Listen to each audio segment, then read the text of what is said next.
Hi, these are the top 20 films of the 1920s. When I say top, I mean my personal favourite films. Cheers.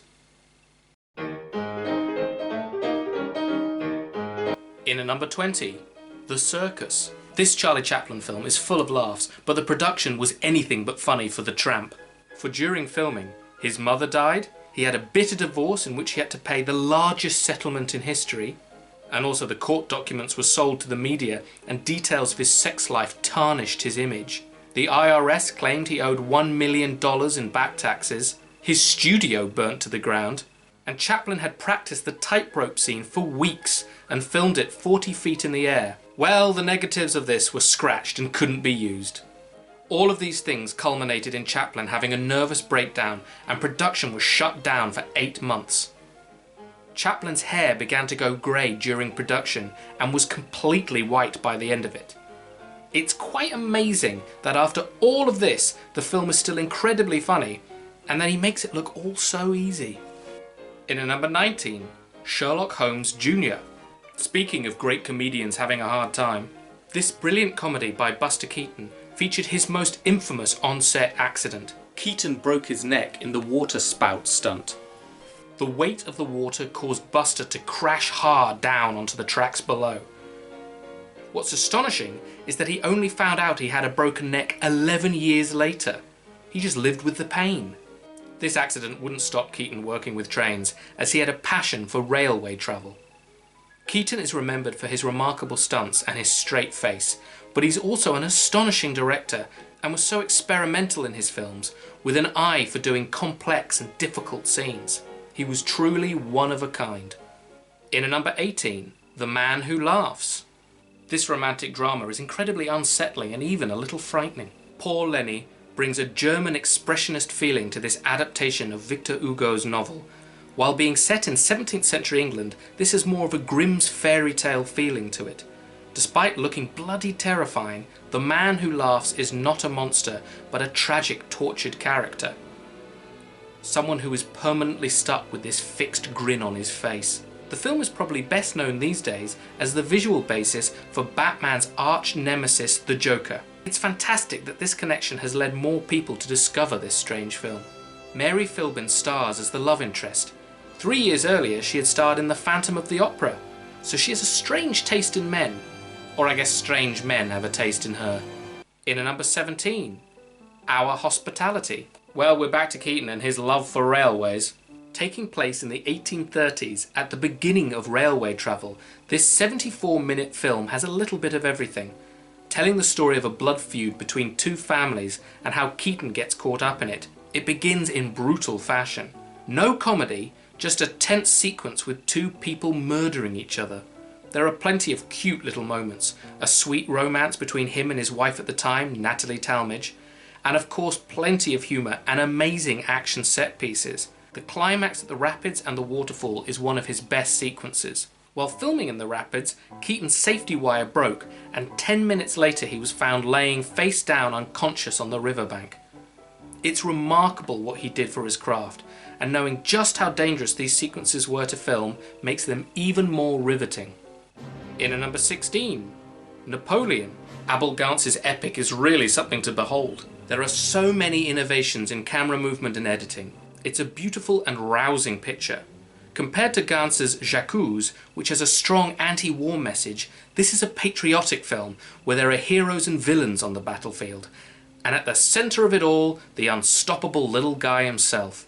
It's hard to not get behind him and want him to smash his enemies. And this is coming from a Brit. The only reason why this film is so far down my list is its length. It's 5.5 hours. Each scene is pretty amazing, but they do often outstay their welcome a little.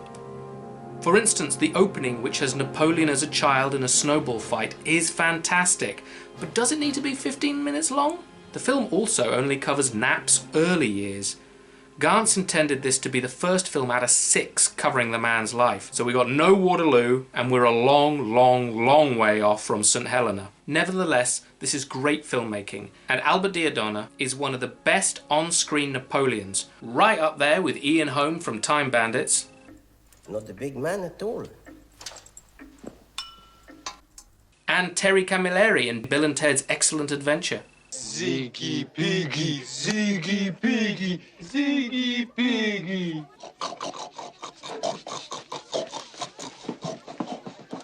In at number 15, The Gold Rush. Another classic from Chaplin. This one tells the story of hardship and the dangers of those searching for shiny stuff during the gold rush of the late 1800s. Set in Alaska, Chaplin is Dick Thorpin, a cowboy with the aim to get enough gold to pay off the bounty on his head. No, he isn't. He's the tramp again. It's a really beautiful and funny film, despite most of it being about hardship and starvation. Chaplin creates the setting perfectly, and the love story here is particularly tragic. He's led on by a woman who has no intention of doing anything with him. Chaplin was a master at playing a sympathetic lead who is often so close to true happiness, but it always seems to slip away from him. The Gold Rush is the film Chaplin said he wanted to be remembered for. He needn't worry, it won't be forgotten, and it's just one in a line of fabulously made pictures by the millionaire tramp. In at number 14, The Lodger, A Story of London Fog.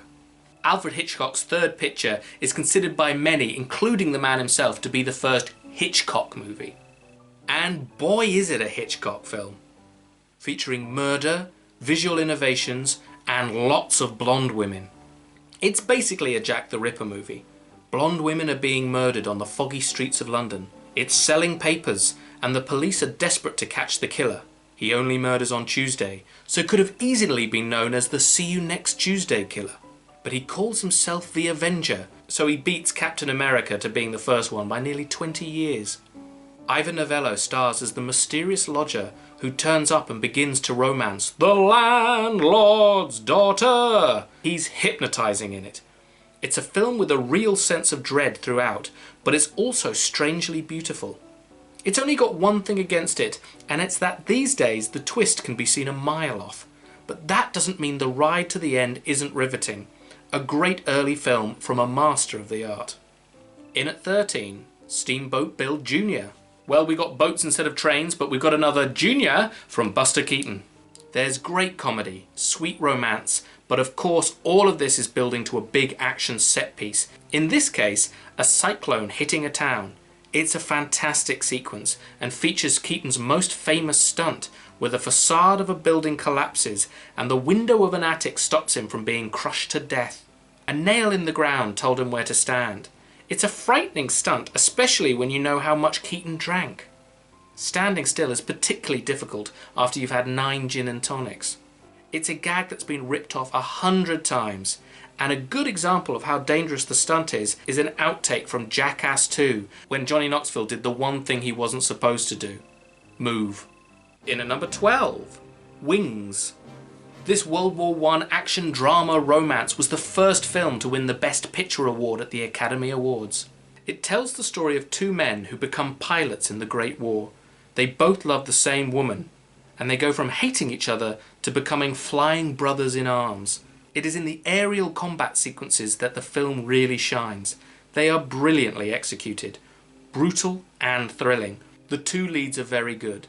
Buddy Rogers, who was known as America's boyfriend, is charming, and Richard Arlen adds a lot of brooding intensity. Fascinatingly, he had been a pilot in World War I, as was the director William A. Wellman.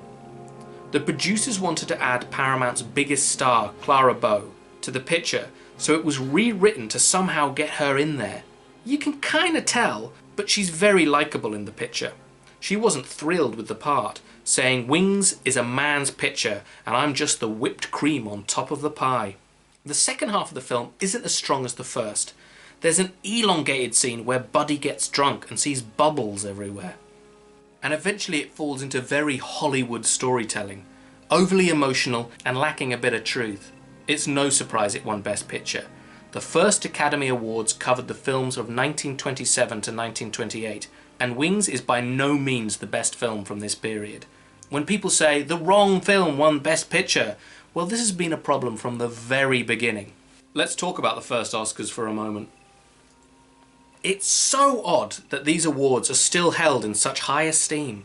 In 1929, when the votes were counted, the dog Rin Tin Tin had the most votes for Best Actor. The Academy thought this wouldn't be a very good start to their awards, and so awarded it to the human with the most votes. Emil Jannings. Jannings was an outstanding actor and had been amazing in films such as The Last Laugh and Faust. He was friends with Joseph Goebbels and during Nazi Germany made propaganda films for the evil fascist state. When the Allies invaded Berlin in 1945, he ran towards the soldiers clutching his golden statue, screaming, "Don't shoot! I have won an Oscar!" Maybe the Academy should have given it to a dog. In at number 11, The Cabinet of Dr Caligari. Roger Ebert considered this to be the first proper horror film. It's one of the most famous examples of German expressionism, with its strange sets and odd angles. It's full of twisted shapes and even more twisted characters, telling the story of a mad hypnotist who, with the help of his somnambulist, murders people. It's an unsettling film, and one with such a unique visual style that it really stays with you. It ends with a huge twist that completely reshapes what you've just seen. It's a film that really did things its own way and was hugely influential. A beautifully odd and scary film. In at number 10, The Kid. This is my personal favourite Chaplin film from the 1920s. It's a fascinating film for many reasons. It's one of Chaplin's funniest, but it's also very sweet and touching, telling the story of how the tramp finds what seems to be an abandoned baby, and he raises the child as his own after no one will take it. The Kid was played by Jackie Coogan, and he's great in it as well. This is Chaplin's most autobiographical work. He was born into poverty in London. Before he was 9 years old, he'd already been sent to the workhouse twice. This life of hardship influences the kid, making it a richer experience. 2 years before making the film, he and his wife had lost a child. The death of their 3-year-old son led him to write The Kid. His relationship with Jackie Coogan was as close as it looked on screen. Every weekend during production they did things together, going to amusement parks or on pony rides. Some say this was to give the kid the kind of experiences he had never had as a child, and others think it may have been because of the loss of his own child months before. The making of this picture wasn't as much of a nightmare as the circus, but it was anything but easy. He was going through his first divorce and his wife wanted his assets. He had to smuggle out the negatives of the film in coffee cans and edited it in his hotel room. On the set, Chaplin met his second wife, Lita Gray, who would later go on to divorce him during the circus. They married when he was 35 and she was 15. In at number 9, Un Chien Andalou.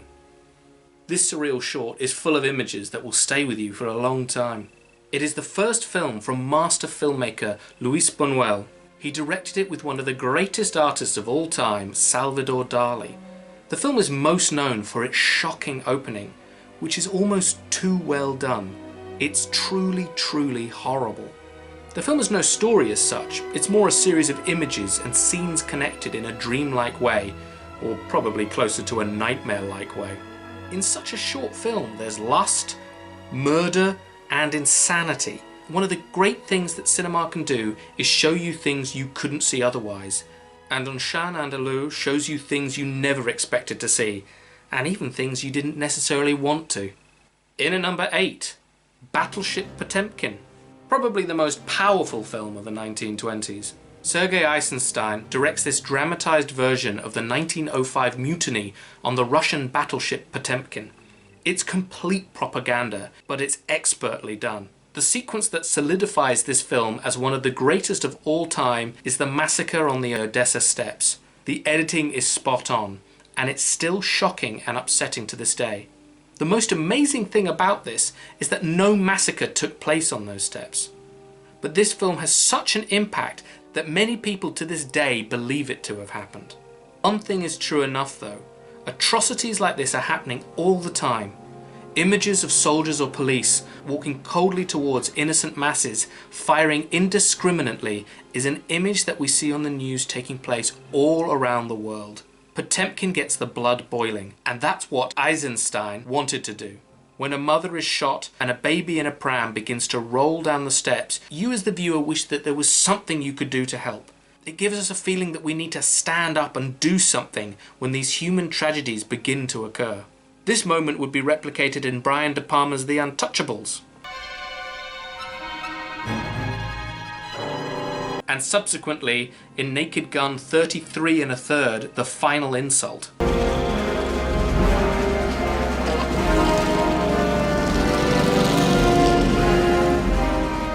In at number 7, Haxon. This is one of the first films that set out to shock, and boy does it. A Danish-Swedish co-production, it is partly a documentary and a partly dramatised film about the history of witches. The documentary part of the film mostly consists of a sort of PowerPoint presentation, with the director using a stick to point at things. There is also a demonstration of the tools of torture that were used, all of which look absolutely horrifying. We then get a fictionalised account of what people feared witches did, before showing examples of the horrors people perpetrated on others who they feared were witches. The film completely has its cake and eats it by showing witches as realistically as possible, but simultaneously saying that they didn't exist. I've no problem with this at all though. The film aims to educate, but also scare, and it certainly does both. It goes out of its way to upset and shock the viewer. It's full of unforgettably nasty images. A woman being spanked by a demon. Women trampling on a cross. A demon holding a dead baby up to drain the blood out of it. A demon and witch orgy.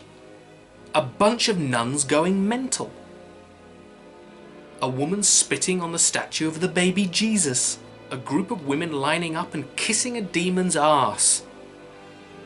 2 women pissing in buckets and then throwing it at a door.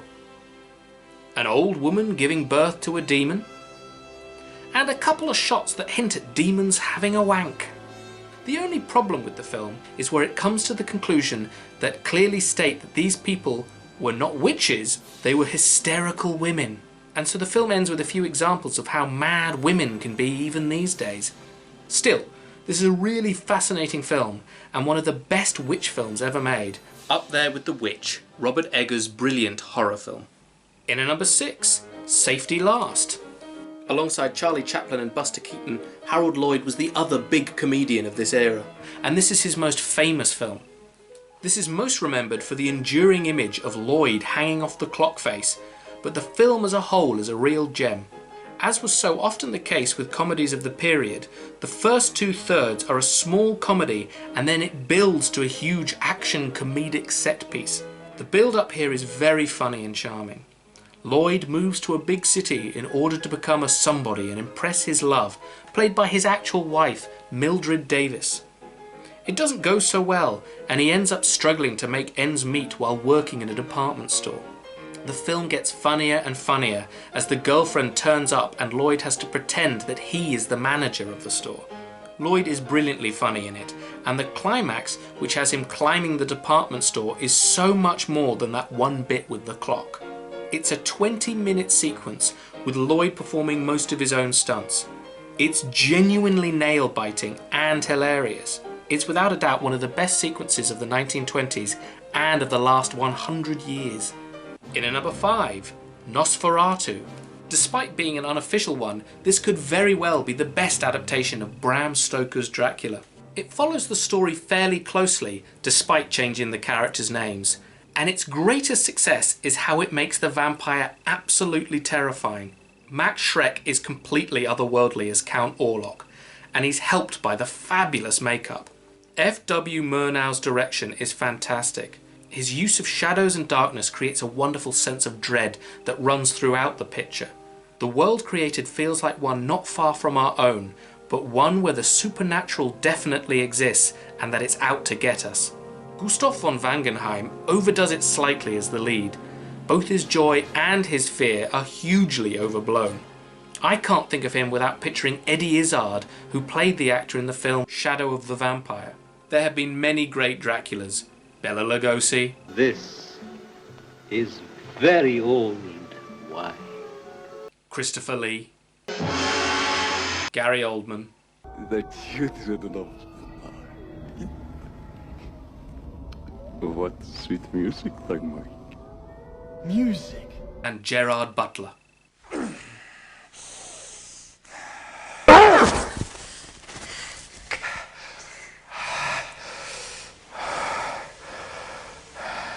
But Schreck's performance and Murnau's direction make this the most compelling retelling of the Dracula tale. In at number 4, Sunrise. Well, we're sticking with Murnau for this, his first American feature film. Murnau brings German expressionism to Hollywood in dramatic fashion. The story itself is a little odd. A city girl seduces and corrupts a farmer and tells him to murder his wife. He tries but can't do it. Then they have a lovely day in the city before a storm threatens to tear them apart again. From the very first shot you're hooked. It's an exaggerated world and the set of the city is bloody brilliant. The whole film is full of life and energy. There are some odd moments, such as a piglet getting drunk, but the focus on the film is on the couple and they're rediscovering their love for each other. When the storm comes, you are so worried for the two of them. You deeply care, despite not knowing anything about them. The film is a triumph at showing how moving and involving a film with little plot can be simply through visuals alone. Murnau was a master director. He died 4 years after the release of this film. His death was a little odd. He let a 14-year-old Filipino boy he had hired as a servant drive his car. The boy swerved to avoid hitting an oncoming vehicle and crashed into a pole. The boy survived, but Murnau did not. There were unsubstantiated rumours at the time that Murnau had been performing fellatio on the boy at the time of the crash. Due to this rumour, only 11 people attended his funeral in Berlin, where Fritz Lang delivered the eulogy. Greta Garbo, who had become friends with him in the last few years of his life, ordered a death mask of his face and had it on her desk during her Hollywood years. Also, in 2015, a grave robber stole his skull. The world's a very strange place. In at number 3, Pandoras Box. Another brilliant German film from the 1920s. It tells the story of Lulu, a sexy and seductive young woman who does what she wants. At least it seems that way. Louise Brooks plays the lead and delivers one of the greatest performances of all time. She expertly flirts with the camera, showing us how men have found her irresistible, but at the same time she brilliantly shows the vulnerability of the character, a woman who is only really seen as a commodity. There are very few characters in this film who aren't weak or corruptible. They all exhibit great weaknesses, from alcohol to gambling to unstoppable lust. Lulu's life begins to unravel. People try to sell her into prostitution, there are murders, and an overwhelming sense of tragedy starts to build. And while all of this is going on, the main character's main goal seems to be having a good time. It also features one of the first lesbian characters in cinema. Alice Roberts plays Countess Augusta Gershwitz, a costume designer who was also in love with Lulu. What's wonderful about this character is that the film doesn't do this to shock, and it doesn't even really highlight it as something different. This is just a person who is in love with someone, no different from the men that are in love with the same person. It's brilliantly ahead of its time. A few spoilers for the ending here, so if you don't want it ruined, skip to this. By the end of the film, Lulu is penniless and broke on the foggy streets of London and has turned to prostitution. Unfortunately, one of her clients is Jack the Ripper, and he murders her on a cold winter's night. What is so astonishing about this ending is that we finally have a piece of fiction where the mysterious murderer and his crimes are not the centre of the film. His victim and her life is. A film that shows how people can get into these desperate situations and how vulnerable they can be. In many ways, this is the opposite of Sunrise. That film used stunning visuals to get you invested. Here the focus is on the characters and the performances. Everyone is fabulous in it, but rightly Louise Brooks steals the show. You can't take your eyes off her. In many ways Brooks was a lot like Lulu, and after a one-night stand with the film's director, George Wilhelm Pabst, he warned her that her carefree attitude could mean that one day she might end up like the character in the film. She turned down many film roles, and people complained that she could be difficult to work with. She said herself that the only men who wanted to see her were the ones that wanted to sleep with her. By 1932 she was bankrupt and began dancing in nightclubs for a living. In the 1940s she worked in a department store in New York and started working for an escort service. She drank heavily and had suicidal thoughts. She was rediscovered in the 1950s and was finally celebrated for the cultural icon that she was. There are fascinating interviews with her, and you can see that she had lost none of her fire. Her story is a fascinating one. Much like Lulu, she had a certain power over men, but at the same time she was used and abused by them. She was one hell of an actress and an incredible character herself. In at number 2, The General. There are certain films that change action cinema forever. Seven Samurai, The French Connection, Raiders of the Lost Ark, Aliens, A Better Tomorrow, Die Hard, Terminator 2, The Matrix, Mad Max Fury Road. But this is the first of the groundbreaking action films. It's adventure comedy at its best. The stunt work and the set pieces are beyond brilliant. The movement and the action taking place on trains gives this film a pace that was unrivaled up to this point. As it's Buster Keaton, this isn't furious, but it's certainly fast and hilarious. He's one of the best physical actors of all time. And the action isn't all funny. There's a lot of accidents and humorous moments, but his character here is a hero who is capable and is taking action. Here he has chosen to fight. He's brave. So often comedies centre around useless people getting caught up in adventures. Here he has chosen to fight. He's brave, but at the same time he's making it up as he goes along, making him completely relatable. Here he paved the way for Jackie Chan, Indiana Jones, and even the Marvel films. Humour and action alongside each other, and here they are executed as well as they can be. He was not only just a great actor, he was an outstanding director as well.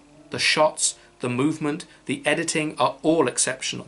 The location photography in Oregon also makes this stand out against many other films from the period. It feels real.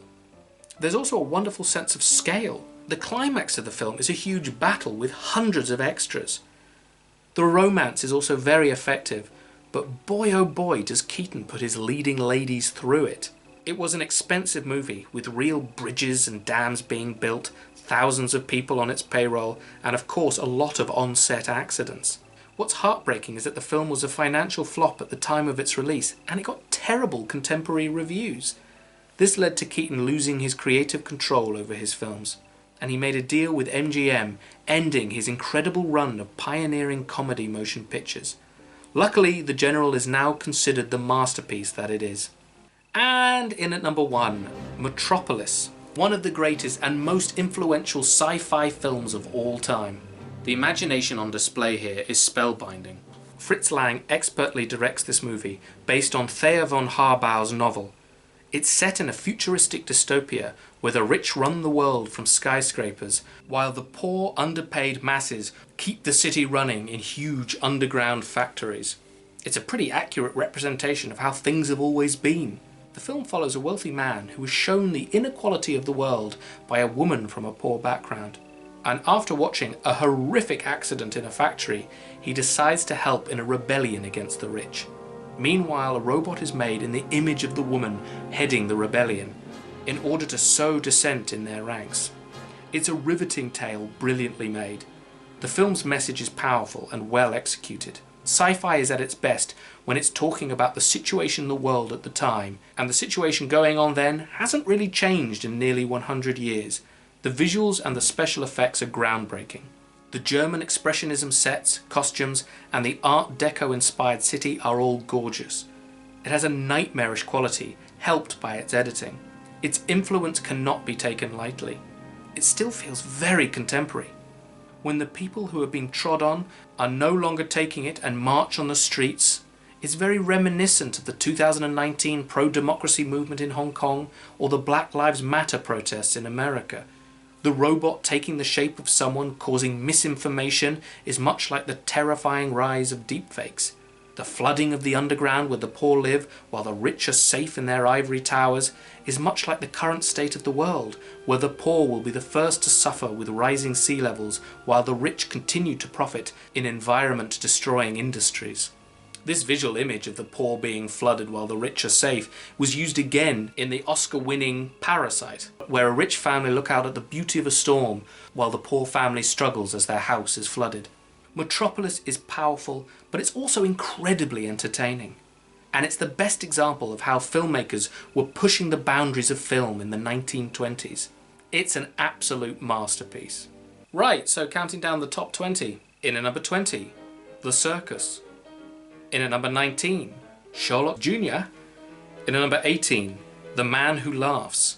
In at number 17, Our Hospitality. In at number 16, Napoleon. In at number 15, The Gold Rush. In at number 14, The Lodger, A Story of the London Fog. In at number 13, Steamboat Bill Jr. In at number 12, Wings. In at number 11, The Cabinet of Dr Caligari. In at number 10, The Kid. In at number 9, Un Chien Andalou. In at number 8, Battleship Potemkin. In at number 7, Haxon. In at number 6, Safety Last. In at number 5, Nosferatu. In at number 4, Sunrise. In at number 3, Pandora's Box.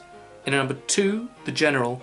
And in at number 1, Metropolis. There were so many great films in the 1920s, and these are just a few. So what are your favourite films of the 1920s? Cheers.